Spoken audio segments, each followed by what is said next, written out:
Order 3 का determinant expand करने से पहले हम लोग एक चीज सीखने वाले हैं,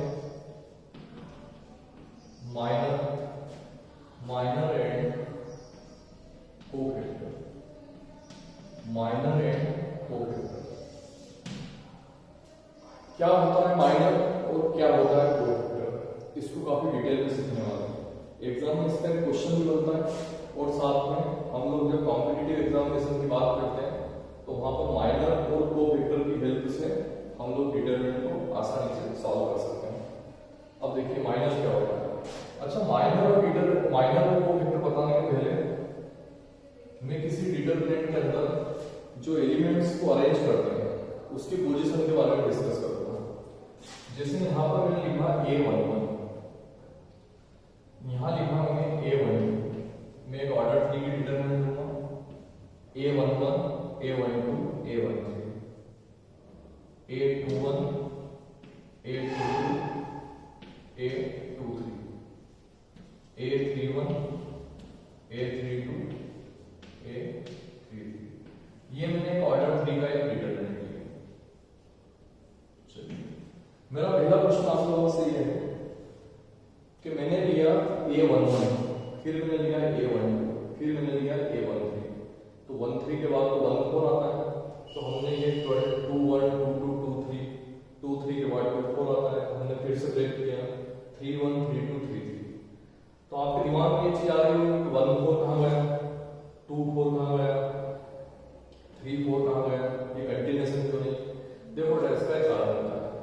कारण ये होता है कि ये एलिमेंट जिस जगह पर बैठे हुए हैं उसकी पोजीशन के हिसाब से हम लोगों ने ये डिसाइड किया। जैसे आप समझे Aij यदि कोई एलिमेंट है तो ये समझो कि ये एलिमेंट I नंबर के रो में बैठा हुआ मिलेगा आपको और J नंबर के कॉलम में बैठा हुआ मिलेगा। Aij एलिमेंट आपको I नंबर की रो में और J नंबर के कॉलम में बैठा हुआ मिलेगा। तो अब आपको यहां से क्लियर हो गई बात। A11 जो एलिमेंट है आपको पहले नंबर की रो और पहले नंबर के कॉलम में बैठा हुआ मिल रहा है। आगे चलते हैं हम लोग A12 नाम का एलिमेंट आपको पहले नंबर की रो और दूसरे नंबर के कॉलम में बैठा हुआ है। A13 नाम का एलिमेंट पहले नंबर की रो और तीसरे नंबर के कॉलम में। A21 ये सेकंड नंबर की रो और फर्स्ट नंबर के कॉलम में। A22 ये सेकंड नंबर की रो और सेकंड नंबर के कॉलम में। A23 ये सेकंड नंबर की रो और थर्ड नंबर के कॉलम में। A31 ये थर्ड नंबर की रो और फर्स्ट नंबर के कॉलम में। A32 ये थर्ड नंबर की रो और सेकंड नंबर के कॉलम में। A33 ये थर्ड नंबर की रो और थर्ड नंबर के कॉलम में। तो इनकी पोजीशन के अकॉर्डिंग इनको हम लोगों ने लिख दिया। एक बात तो क्लियर है। अब हम लोग दो चीजों पे डिस्कस करेंगे, माइनर एंड कोफैक्टर। तो आप हमेशा ध्यान रखें Aij ये एलिमेंट है, ये है एलिमेंट।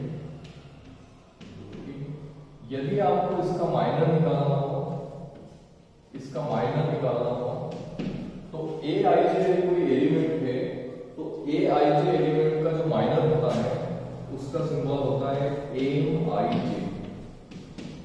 Mij जो है वो Aij एलिमेंट का माइनर होता है, ठीक है। और Aij कोई एलिमेंट है और यदि आपको उसका कोफैक्टर निकालना हो, यदि आपको उसका कोफैक्टर निकालना हो तो Aij पोजीशन के एलिमेंट का जो कोफैक्टर है उसको हम लोग रिप्रेजेंट करेंगे Cij से, ठीक है। ये तो नोटेशन हुआ, मतलब इनको लिखने का तरीका हुआ। Aij कोई एलिमेंट है, इसका माइनर Mij होगा। Aij कोई एलिमेंट है, इसका कोफैक्टर Cij होगा। सबसे पहले हम लोग पढ़ते हैं कि माइनर क्या होता है, ठीक है। देखिए माइनर मतलब बहुत आसान काम है। जिस भी एलिमेंट का आपको माइनर निकालना हो उस एलिमेंट की रो को और कॉलम को डिलीट कर दें। जिस एलिमेंट का आपको माइनर निकालना हो उस एलिमेंट की रो और कॉलम को डिलीट कर दें। जो बचे हुए नंबर दिख रहे हैं उनके आप डिटरमिनेंट बना। फॉर एग्जाम्पल हमको निकालना है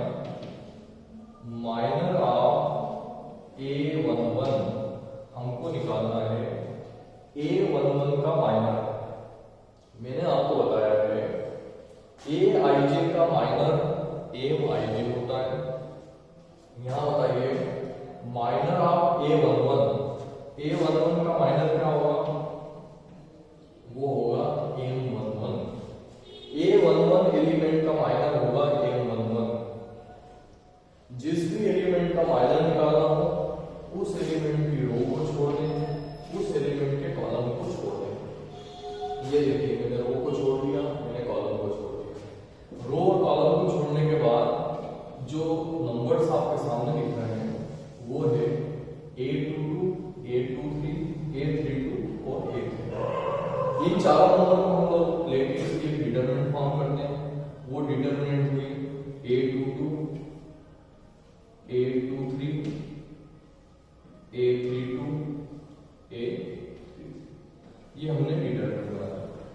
अब जब ये डिटरमिनेंट बने, अब हमको यदि इस डिटरमिनेंट को एक्सपांड करना हो तो उसका सीधा तरीका होता है a22 में मल्टीप्लाई करें आप a33 से, यहाँ मल्टीप्लाई करें, बीच में आप माइनस का साइन लगाएं, और a23 में आप मल्टीप्लाई करें a23 में मल्टीप्लाई करें a32। तो ये इसका माइनर आया। बिल्कुल क्लियर है आपको? किसी भी एलिमेंट का माइनर निकालना हो उस एलिमेंट की रो को छोड़ दें, उस एलिमेंट के कॉलम को छोड़ दें, बचे हुए जो एलिमेंट्स आपको दिख रहे हैं उनको डिटरमिनेंट के फॉर्म में अरेंज कर लें और उस डिटरमिनेंट को जिस तरीके से हम ओपन करते हैं उस तरीके से ओपन कर लें। ठीक है, ये तो बात हुई हमारी माइनर की। यदि आपसे बोला जाए कि आप यहां पर कोफैक्टर निकालें, मतलब आपको a11 वाले एलिमेंट का कोफैक्टर निकालना है, तो कोफैक्टर और माइनर में कितने पहले आपको रिलेशन बताता हूं। Cij this is cofactor of aij। Cij क्या होता है? Cij aij का कोफैक्टर होता है। कोफैक्टर कैसे निकाला जाता है? Cij equal to -1 to the power i plus j। सबसे पहले हम लोग -1 की पावर में यहां जो लिखा हुआ है i j, तो इन दोनों का सम कर लेते हैं और साथ में लिख देते हैं mij। What is mij? mij is the minor of aij and cij is the cofactor of aij। तो ये कोफैक्टर निकालने का तरीका होता है। ये सेम क्वेश्चन हमारा सामने है। यदि हमको यहां पर कोफैक्टर निकालना हो, कोफैक्टर ऑफ a11, यदि आपको a11 वाले एलिमेंट का कोफैक्टर निकालना हो तो सिंबॉलिक फॉर्म में हम लोग उसको c11 लिखेंगे, उसको लिखेंगे c11। अब देखिए डेफिनेशन के अकॉर्डिंग c11 क्या होगा? डेफिनेशन के अकॉर्डिंग c11 होगा -1 to the power 1 plus 1 and m11 -1 to the power 1 plus 1 और m11 -1 to the power 1 plus 1। इसका मतलब -1 का स्क्वायर और -1 का स्क्वायर है, इसका मतलब ये प्लस का 1 या पॉजिटिव साइन मिलेगा हम लोगों को। ठीक है, -1 का स्क्वायर ऑलवेज पॉजिटिव। अब प्लस यहाँ लगा दिया और m11 आपका निकला हुआ है पहले से, a22 a33 -a23 और a3। तो ये इसका कोफैक्टर निकला। ठीक है, तो ये हुआ आपका माइनर और ये हुआ आपका कोफैक्टर। चलिए प्रैक्टिस के लिए हम लोग एक एग्जांपल ले लेते हैं। देखिए माइनर आप कोई भी एक एलिमेंट रेंडमली सिलेक्ट कर लेते हैं। एक तो आपने स्टार्टिंग वाला कर लिया, एक कोई भी सिलेक्ट जो आपकी इच्छा हो, जैसे a23 कर लिया तो हम लोग लिखेंगे minor of a23, minor of a23 का माइनर। अब a23 का माइनर निकालना हो तो देखिए सबसे पहले तो क्या करेंगे, सबसे पहले तो इसका सिंबल बनाएंगे। तो a23 का जो माइनर होता है वो होता है m23। a23 का माइनर क्या होता है? m23 होता है। और m23 निकालना हो तो कैसे निकालें? मैंने आपको बताया जिस एलिमेंट का माइनर निकालना हो उस एलिमेंट की रो को और और कॉलम को डिलीट कर देंगे। तो देखिए 8 2 3 का माइनर निकालना है, तो ये 8 2 3 की रो को और कॉलम को डिलीट करें। जब आप 8 2 3 की रो को और कॉलम को डिलीट करेंगे, ये रो और ये कॉलम, तो आपको 4 एलिमेंट दिखेंगे, A11 A12 A31 और A32। अब मैं इसको अभी डिटरमिनेंट फॉर्म में रख रहा हूँ क्योंकि कोई नंबर है नहीं तो इसको ओपन करने से फायदा है। भाई कोई नंबर होते हैं जैसे 1 2 5 6 कुछ भी होते हैं, तो आप मल्टीप्लाई करके इसका एक प्रॉपर आंसर लिख देते। अभी मैंने इसको as it is determinant form में लिखा है। अब हम लोग यहाँ बात करते हैं कोफैक्टर ऑफ 8 2 3, कोफैक्टर ऑफ 8 2 3। अब हम लोग यहाँ पर 8 2 3 का कोफैक्टर निकालते हैं। सिंबॉलिकल फॉर्म में देखिए यहाँ पर क्या होगा, इसका कोफैक्टर होगा C23 होगा, और यदि हम लोग फार्मूला अप्लाई करेंगे तो इसका मीनिंग क्या होगा बताइए। इसका मीनिंग होगा -1 to the power 2 plus 3 and m23। इसका मतलब होगा -1 to the power 2 plus 3 और m23। अच्छा यहाँ देखिए -1 की power 2 plus 3 then -1 to the power 5 और -1 to the power 5 की बात करें तो साइन आएगा नेगेटिव, ये नेगेटिव साइन। और m23, तो m23 का मतलब एक डिटरमिनेंट के अंदर A11 A12 A31 और A32 लिखते हैं। जो भी आंसर इसका आ रहा होगा, सपोज करें कि इसका कोई न्यूमरिक वैल्यू हो तो इसका आंसर आता 15, ठीक है। तो यहाँ पर आगे माइनस लगा होने से इस पूरे का आंसर आ जाता -15 आ जाता, ठीक है। अब देखिए यहाँ तो हम लोगों ने ये इस तरीके की चीजें ले ली, लेकिन कंफ्यूजन कहाँ होता है, जहां पर नंबर्स होते हैं। तो हम लोग एक एग्जांपल नंबर वाला लेते हैं, कोई भी डिटरमिनेंट बनाते हैं।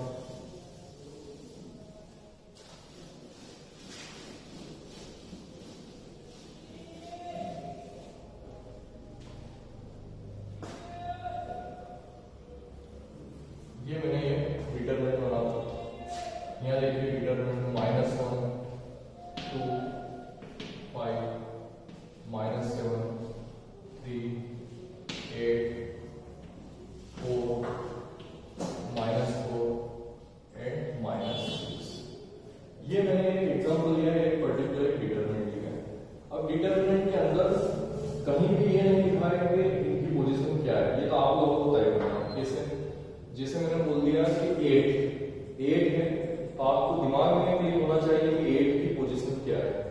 8 जो है सेकंड नंबर के रो और थर्ड नंबर के कॉलम में बैठा हुआ है, इसलिए जो 8 है उसकी पोजीशन है A23 पोजीशन है।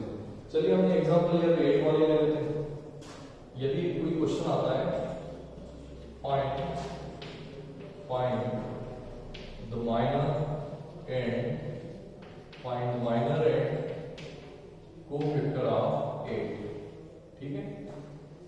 इस वाली डिटरमिनेंट में आपको 8 का माइनर निकालना है और 8 का कोफैक्टर निकालना है।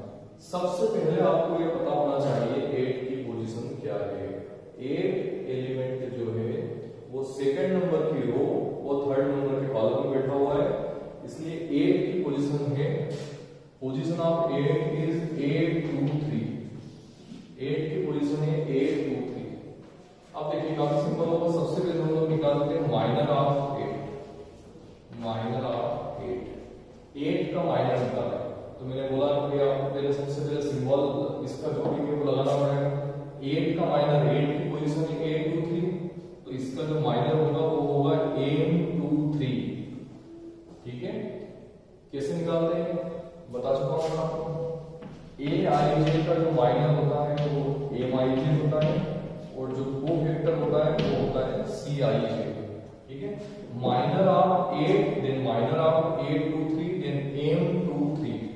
अब किसी भी एलिमेंट का माइनर निकालना हो तो उस एलिमेंट की रो को और कॉलम को डिलीट करें, और जो नंबर्स आपको सामने दिख रहे हैं उसका डिटरमिनेंट बनाएं। हमको 8 का माइनर निकालना है, देखिए ये 8 है, इसकी रो को और कॉलम को डिलीट करते हैं। तो जब हम लोग ये 8 की रो और कॉलम को डिलीट करते हैं तो हमारे सामने 4 नंबर दिख रहे हैं। कौन कौन से, ये देखिए -1, 2, 4 एंड -4। ठीक है, अब जब हम लोग इसको एक्सपांड करेंगे, इसको एक्सपांड करने में देखिए क्या रिजल्ट आना है, -1 इंटू -4 देन +4, बीच में आप माइनस बनाए, 2 इंटू 4 देन 8 एंड 4 माइनस 8। जब 4 माइनस 8 करेंगे तो जो रिजल्ट होगा वो आपका आएगा -4। इसका मतलब ये होगा कि जो 8 है उसका माइनर -4 आया। अब हम लोगों को निकालना है कोफैक्टर ऑफ 8। अब आपको फाइंड करना है 8 का कोफैक्टर। 8 का कोफैक्टर फाइंड करना है, फिर से वही बात, 8 की पोजीशन पता लगा है। 8 की पोजीशन है 2, 3 और 2, 3 पोजीशन है, तो इसके कोफैक्टर का सिंबल क्या होगा, इसके कोफैक्टर का सिंबल होगा C23। इसके कोफैक्टर का सिंबल होगा C23। कोफैक्टर निकालने का तरीका मैंने बताया, इसको लिख सकते हैं -1 टू द पावर, इन दोनों को ऐड करके यहां पे लिखते हैं -1 टू द पावर 2 + 3 और माइनर लिख दें, माइनर है m23। तो -1 to the power 2 + 3 then -1 to the power 5 और माइनस के पावर ऑड नंबर होने पे जो रिजल्ट होता है वो नेगेटिव होता है, तो यहाँ पर माइनस का साइन लगा। m23 निकला हुआ है आपका -4, ये -4, तो फाइनली जो आपका जो रिजल्ट आएगा वो आएगा +4। ठीक है, तो ये हमने 8 का माइनर और कोफैक्टर निकाला। आपके लिए सबसे पहला होमवर्क ये है, आपको ये काम करना है, इस पर्टिकुलर डिटरमिनेंट के अंदर टोटल 6 एलिमेंट है, 6 में से 1 का माइनर और कोफैक्टर मैंने बताया है, और बाकी के 5 टोटल कितने एलिमेंट है, टोटल 9 एलिमेंट है, 9 में से मैंने ये 1 का बताया, और बाकी के जो 8 एलिमेंट्स हैं उन सबके आपको माइनर निकालना है और कोफैक्टर निकाल के रखना है।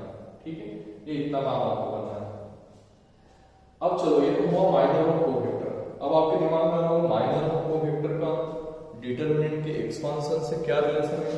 तो देखिए, ओरिजिनली डिटरमिनेंट का एक्सपांशन माइनर और कोफैक्टर की हेल्प से ही किया जाता है। ठीक है, आप यदि इसको डायरेक्ट ओपन करके लिख देंगे आंसर तो लिख देंगे, लेकिन आपको माइनर और कोफैक्टर की हेल्प से ही डिटरमिनेंट को एक्सपांड करना है, ये बेसिक कॉन्सेप्ट है इसका। तो चलिए आज हम लोग अब ये देखते हैं इसके आगे कि माइनर और कोफैक्टर की हेल्प से किसी डिटरमिनेंट का एक्सपांशन किस तरीके से किया जाता है।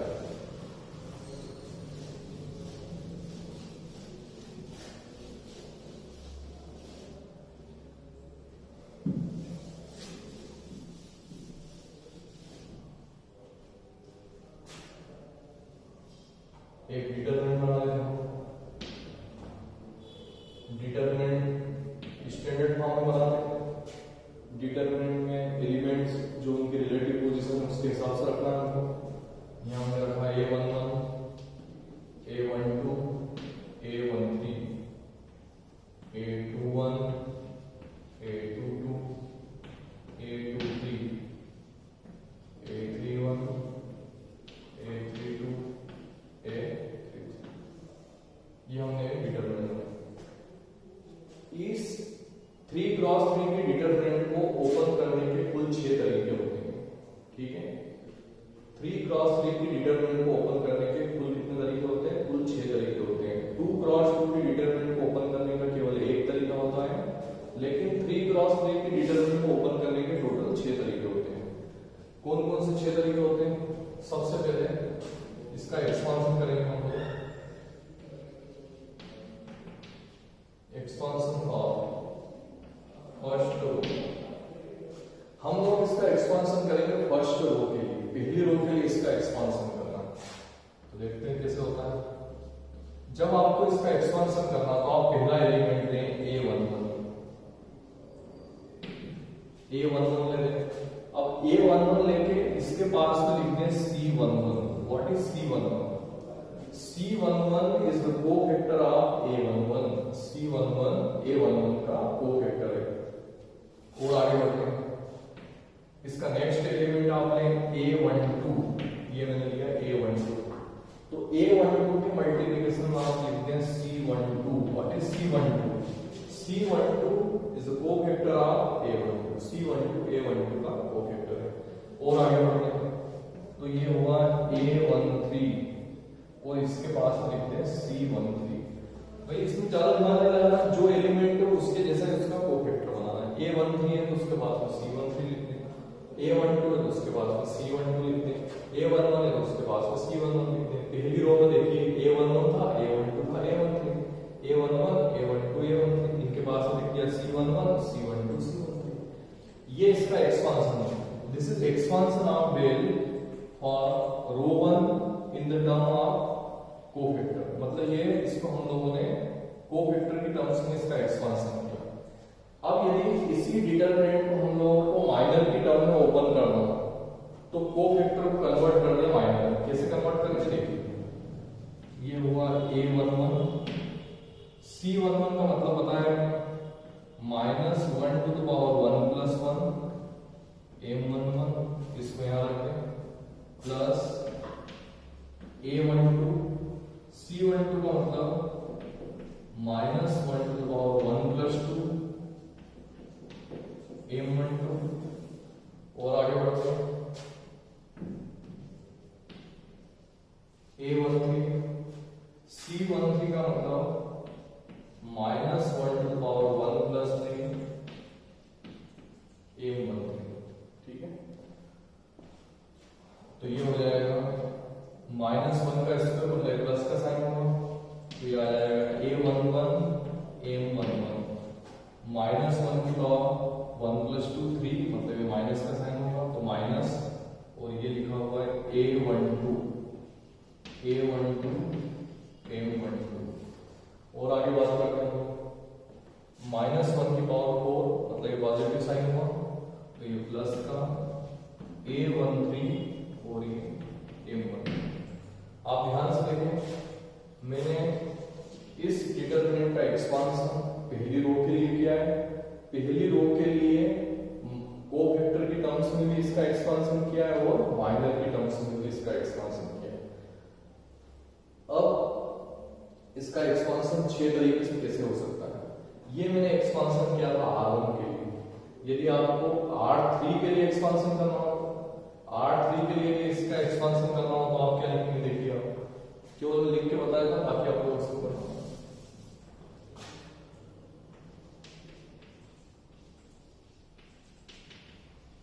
Expansion for R3, third row के लिए एक्सपांशन। देखिए थर्ड रो के लिए एक्सपांशन कैसे होगा, कुछ नहीं करना, A31 लिख दें, इसके पास लिख दें C31, प्लस अगला देखें A32 लिखें, इसके पास लिख दें C32, फिर अगला देखें A33 लिख दें, इसके पास लिख दें C33। तो ये इसका थर्ड रो के लिए एक्सपांशन होगा। किस टर्म में, कोफैक्टर की टर्म में। कोफैक्टर को आप माइनर में कन्वर्ट कर लेना तो ये आपका काम आ जाएगा। तो जैसा मैंने R1 और R3 के लिए किया, R2 के लिए भी ऐसा एक्सपांशन होगा। चलिए एक बार कॉलम का और देख लेते हैं, फिर इस लेक्चर को हम लोग यहाँ एंड करेंगे। यहाँ देखिए, यदि हम लोग इस पूरी डिटरमिनेंट का एक्सपांशन सेकंड कॉलम के लिए करना चाहें तो कैसे होगा देखिए। सेकंड कॉलम मतलब सेकंड कॉलम के एलिमेंट्स देखिए A12, A22, A32। तो सबसे पहले पहला एलिमेंट लिया है A12, इसके पास में इसका कोफैक्टर लिखते हैं C12, यहाँ पर प्लस का साइन लगा दें। अगला एलिमेंट लिया हमने A22, इसके पास लिखते हैं C22, फिर अगला एलिमेंट हम लोगों ने लिया A32, तो इसके पास लिखते हैं C32, ठीक है। हर एलिमेंट के साथ में हमने उसका करस्पॉन्डिंग कोफैक्टर ले लिया। कोफैक्टर लिया, अब इसको यदि माइनर की टर्म में चेंज करना हो तो आप डायरेक्ट कर दें। डायरेक्ट कैसे करेंगे, ये देखिए यहाँ पर, चलो एक लिख के देते हैं, -1 की पावर 1 प्लस 2 हो जाएगा, और ये हो जाएगा आपका M12। अगला देखिए A22, -1 टू पावर 2 प्लस 2, और ये हो जाएगा आपका M22, ठीक है। और इसका अगला क्या होगा, plus A32, -1 to power 3 plus 2, और ये आ जाएगा M32। तो फाइनली आपको क्या मिला, del equal to -1 to power 1 plus 2 मतलब नेगेटिव साइन, तो ये हुआ आपका माइनस का A12 M12। अगला देखिए -1 टू पावर 2 प्लस 2 इसका मतलब पॉजिटिव साइन, तो यहाँ मिला आपको प्लस का a22 m22। यहाँ देखिए -1 to the power 3 + 2 मतलब फिर से नेगेटिव साइन, तो यहाँ पे आपको मिलेगा माइनस का a32 और m32। तो चलिए आज के लेक्चर का हमारा ये कंक्लूजन यही था कि हमने इस पूरे डिटरमिनेंट को एक्सपांड किया है। मैंने आपको 3 तरीकों से इसका एक्सपांशन बताया, मैंने आपको फर्स्ट रो से बताया, मैंने आपको थर्ड रो से बताया और मैंने आपको सेकंड कॉलम से बताया। अब आपका काम ये है कि जो बचा हुआ है आपको फर्स्ट कॉलम के लिए एक्सपांड करना है इसको, इसी को आपको थर्ड कॉलम के लिए एक्सपांड करना है और इसी को आपको सेकंड रो के लिए एक्सपांशन करना है। ठीक है, थैंक यू वेरी मच।